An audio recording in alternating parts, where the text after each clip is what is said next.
አረ ከዚህ ልጀት እንሂድ። ገብርኤል ማጋለሽን የሚጠብቀው የሚቆጣጠረው የሚይዘው ሰው ይጥፋ። ዛሬ በአውሮፓ ሻምፒዮንስ ሊግ በሶስተኛ ዙር ጨዋታ ምን እንመለከት ይሁን? በፍላይ ሜሬት ስቴዲየም አብራችሁን ቆዩ። አሪፍ ኳስ ኤብሬቺዜ ወጣ። በድጋሚ ደክላን ኤብሬቺዜ ተደረቡበት ሄዶ አንግሉን ገጨ። ከእንደገና ዴክላን ራይስ ጋር ደርሶ ዴክላን ራይስ ኳሷን ከመሬት ጋር ደባልቋት ነበረ። ነገር ግን ኢላማዋን ሳጠብቅ ወጣች። ሌላ ሜዳ ላይ ግብ እየዘነበ ይገኛል። ፍላይ ሜሬት ስቴዲየም ላይ ነው እስካሁን ግብ ያልተመለከትነው። መጀመሪያ ላይ ግብ ተቆጥሮ ነበረ። ነገር ግን ከጨዋታ ውጭ በሚል ተሽሮባቸዋል አርሰናሎች። ገብርኤል ማርቲንሊ አስቆጥሮ ነበረ። አትሌቲኮ ማድሪዶች ዩሊያን አልቫሬዝ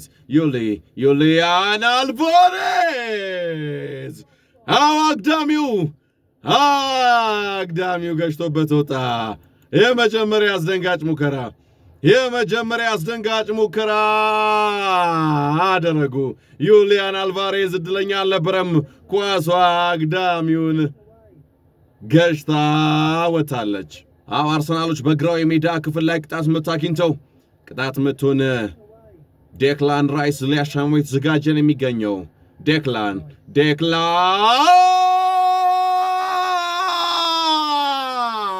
ራይስ በመጨረሻም ውድ የተወደዳችሁ አድማጮቻችን ማን ቢሆን ጥሩ ነው? የቴስታ ግብ፣ የሴት ፒስ፣ የቆመ ኳስ ግብ ንጉሥ ማን ቢሆን ጥሩ ነው? ብራዚላዊው ግንብ የሆነው ተከላካይ ገብርኤል ማጋላሽ ዴክላን ራይስ የላከለትን ኳስ በቴስታ ወተፈው።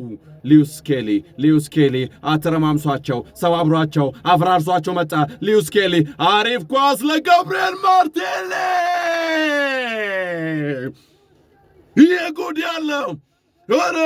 ያለው ውድ የተወደዳችሁ አድማጮቻችን 20 ዓመት ያልሞላው ይህ አስደናቂ የመሃል ሜዳና እንዲሁም ደግሞ ተከላካይ ክፍል ምጥ የሚሆነው ልጅ ካላፊዮሪን ስንል ነበረ። አሁን ደግሞ ካላፊዮሪ ዛሬ ባይገባ የካላፊዮሪ ኮፒ ፔስት ሊዩስ ስኬሊ ምን አይነት 5-4 ተጫዋቾችን ሰባብሮ አፈራርሶ መጥቶ ጨርሶ ለገብርኤል ማርቲንሊ ሰጠው። ገብርኤል ማርቲንሊ ደግሞ ጨረሰው፣ ቀረቀረው። መሃል ሜዳ ላይ በድጋሚ አርሰናሎች ዞሜንዴ አሪፍ ኳስ ላከለት ለማርቲንሊ። ማርቲንሊ ፔናልቲ ቦክስ ውስጥ ላከለ ይዜ በድጋሚ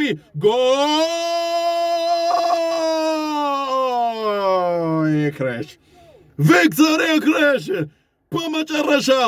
በመጨረሻም ወደ ስራው ተመለሰ።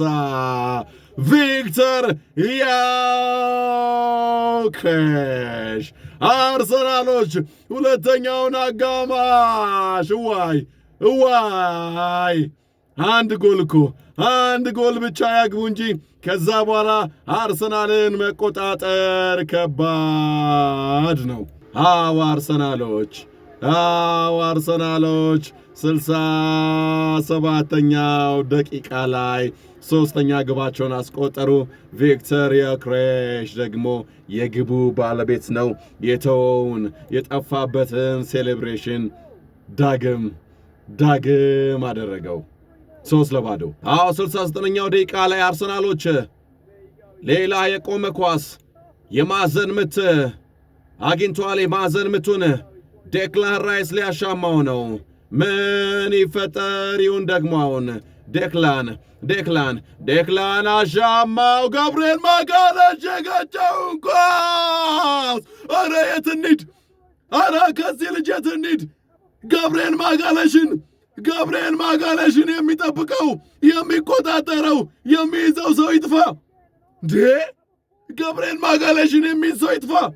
ኧረ የጉድ ያለ ውድ የተወደዳችሁ አድማጮቻችን፣ ዴክላን ራይስ ያሻማውን ኳስ ገብርኤል ማጋሌሽ ገጨው።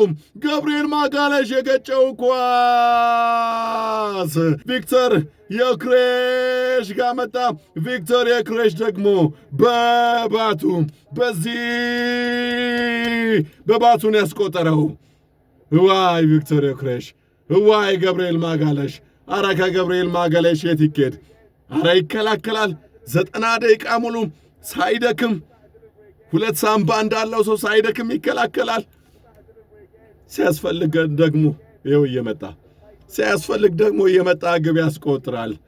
አይ ዲያጎ ሲሞኔ ከድሮም ጀምሮ የሚታወቀው ዘግቶ ቆልፎ በመከላከል ነው። ግን ይህን አርሰናል ላይ ማድረግ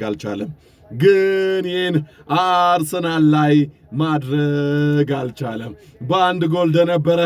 በአንድ ጎል ደነገጠ። ከዛ በኋላ ደግሞ አደለም ደንብረህ ድሮም ቢሆን የሚያስጨንቀው አርሰናል ግብ ማዝነብ ጀመረ። 4-0 አርሰናሎች በአውሮፓ ሻምፒየንስ ሊግ 3ኛው ዙር